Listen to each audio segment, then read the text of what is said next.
This is the Padua Podcast Network. It's just about making your environment more conducive to good health and longevity. Running a Fever, episode 201, 10 Steps to Loving Your Life.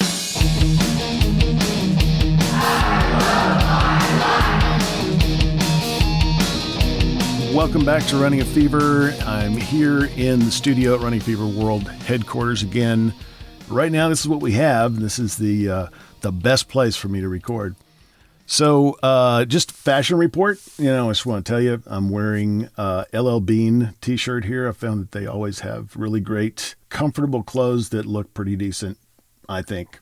So I've got a brand new t-shirt here. I've got a couple of those. Color for 2020 is going to be teal. So if you're going to get me anything, get me teal stuff. Sometimes hard to find teal, so I may have to substitute something else. But kind of a sidetracked today, we're going to be talking about, it's basically, when I did episode 101, I wanted to call it Running a Fever 101, right?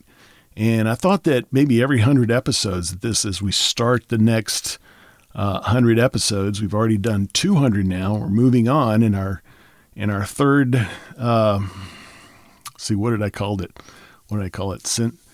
Centenarian, something or other. Our third 100, centuplicate. Yes. Our tricentuplicate. I don't know. It's 201, right? So I thought every 100 episodes, later, we'd have, it'd be appropriate to have not just about the show, but a summary of things we had learned. So, kind of back to basics. And the show's all about loving your life and living a long, happy, healthy life actively right up to the very end. And that's really what I want to do. So loving life, there's a few things that I've learned along the way. These, almost 2 years of doing this show. Actually, it's been 2 years right now. Well, no, it hasn't quite been. I've got a couple more weeks to go. But by the time you hear this, it will have been published for 2 years. I've learned a little bit about what, my whole passion is about, which is loving your life and living a, happy, healthy, and long and active life. So I thought I would share, I distilled that down to a top 10 list here, and thought I would share that with you today for Running Fever 201, not Running Fever 101. The number one thing is stay active, whatever you do. Everything that, I've read so many things about longevity and how to prevent disease, and almost always in this list is exercise.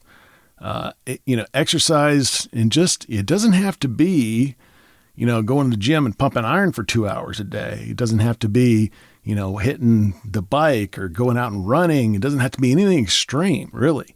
Just get active. Do stuff. Don't be sedentary. Every day, just take those little steps. I've talked about little steps you can do. And then just get in the habit of exercising. And, after a while, you'll learn to love it, and you'll miss it when it's not happening. And by the way, that's why I'm in the studio for these last couple of episodes, is because I have a problem with my toe. And I'll go ahead and give you a quick medical update. Doctor says that's a corn, and we're treating that. And then, it still hurts when I walk. I've been doing the treatment for like 3 days now. So hopefully soon I'll be back out there at Lake Atalanta, Lake Fayetteville, the hiking trails, all the good stuff I love to do. And I'll be taking you with me. So be sure to come on along. Stay tuned for that. Staying active, that's key. It's key to strength. It's key to preventing injury. It's key to preventing disease, even preventing depression. It's just amazing the difference that staying active makes. Number 2, count your calories. Now, I'll be honest with you, I haven't been doing that lately, and the result is that I'm not where I want to be in terms of my body fat. So I need to get back and start doing that. I try to keep it real here and tell you when I'm making a mistake and doing the wrong thing, and that's what I'm doing right now. It's just my experience. This is all about my journey, and hoping you can learn from both my mistakes and my successes. But counting calories, it's just plain and simple. Calories in, calories out.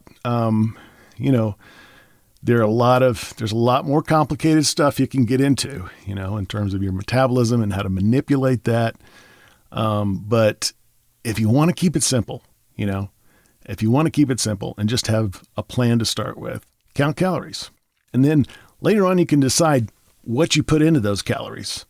But right now, you need to work on, looking at that basic metabolic rate and the calories you're basically going to burn every day.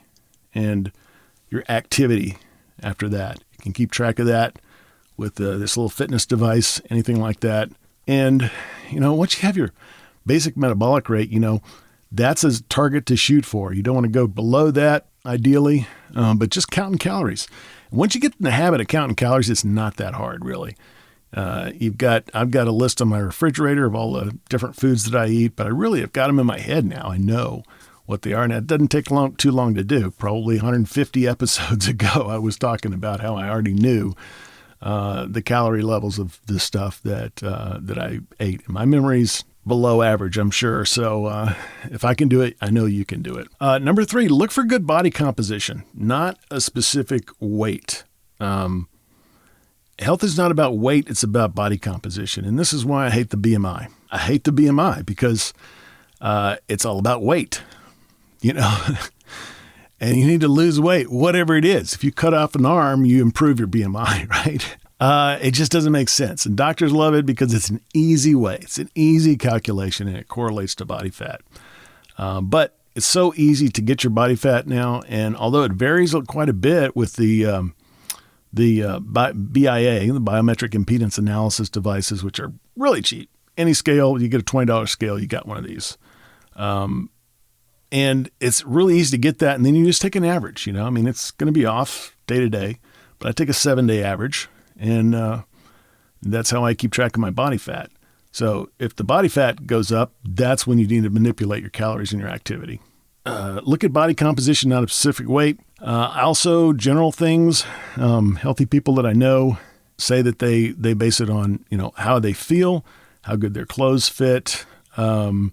And those are good things to do. So don't get obsessive about weight. I know it's easy to do. I've done it. I've talked about it.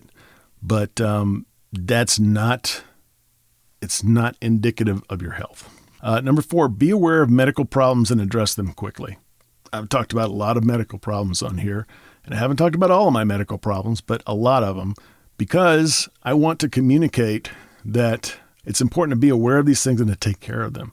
Over time, problems can get worse, and these doctors go to school for a reason. We pay them for a reason. Let's use them and get that individual attention to whatever the medical problem is. Number 5, don't go to extremes. I know this from experience. The starvation diet I've been on multiple times, sometimes by accident, sometimes intentionally, just really cutting down calories. I was on 600 calories a day for a long time. I lost the beginning when I was starting to lose weight in a Biggest Loser contest. And also in exercise. I talked about my fatal flaw when I had my knee injury. You can overdo it and you can keep going. My tendency is to want to just keep going.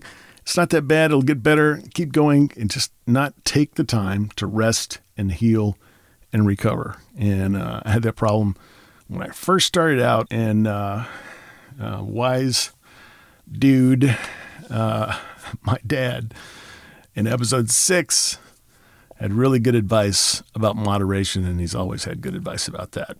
But I don't always take it. So don't go to extremes, moderation in your exercise and in your diet. Number 6, habits are hard to break. Good habits are hard to break, and bad habits are hard to break. So form good habits.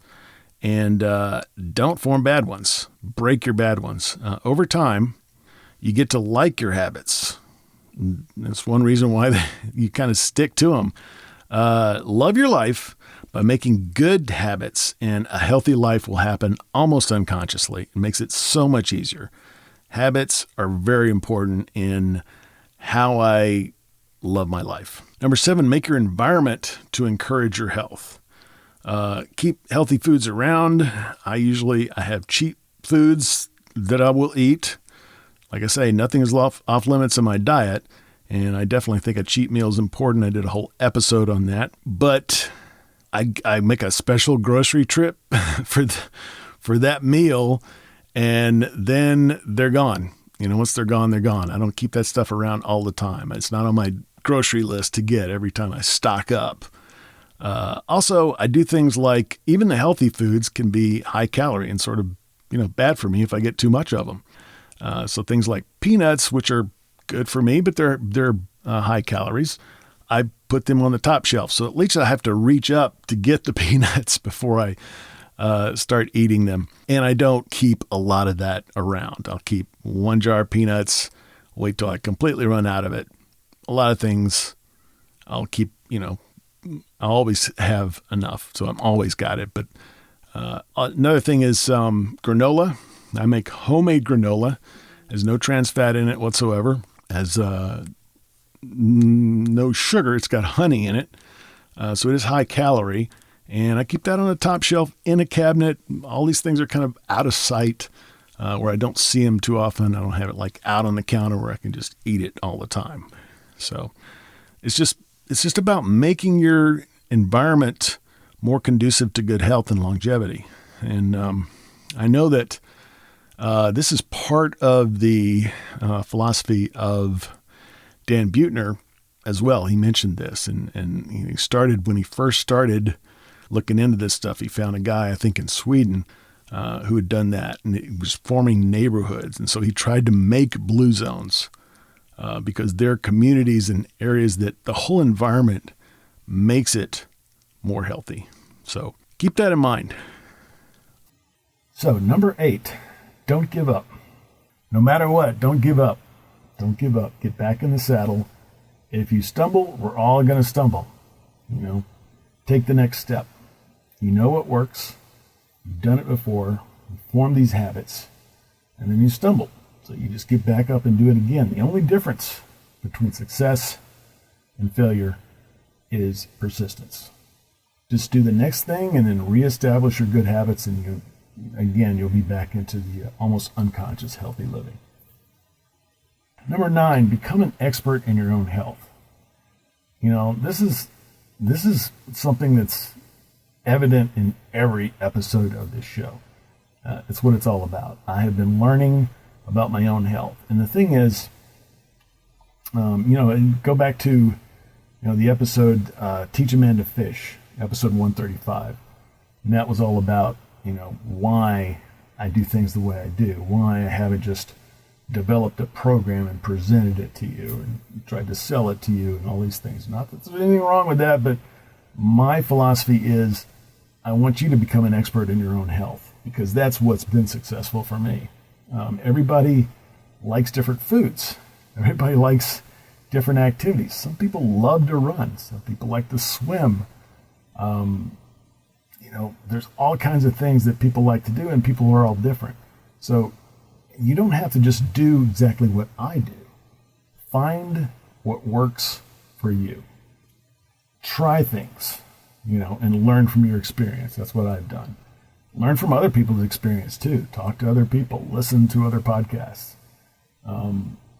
Read, learn. And, hopefully, I give you a good start on that from this show, and always kind of try to provide my sources so you can pick those things up on your own and start to learn about what works for you. If it works for somebody else, try it. I try lots of things, and I think you should try lots of things. I tried edamame and quinoa. They're not bad, but I'm not eating them too much these days. I tried running. That doesn't work for me. I tried racquetball. I love it. I'm going to keep doing it. I tried a stationary bike. I only do that if I have to. If there's no other way that I can get some exercise, I don't really care for it. A flexible diet can work, and it works for me if I develop good habits and count my calories. So those are some things that I've tried and that have helped me learn about what works for me and what doesn't work. And number 10, and this is the summary of the whole thing, really. Love is a verb. Love is something I do. It's not something I just feel.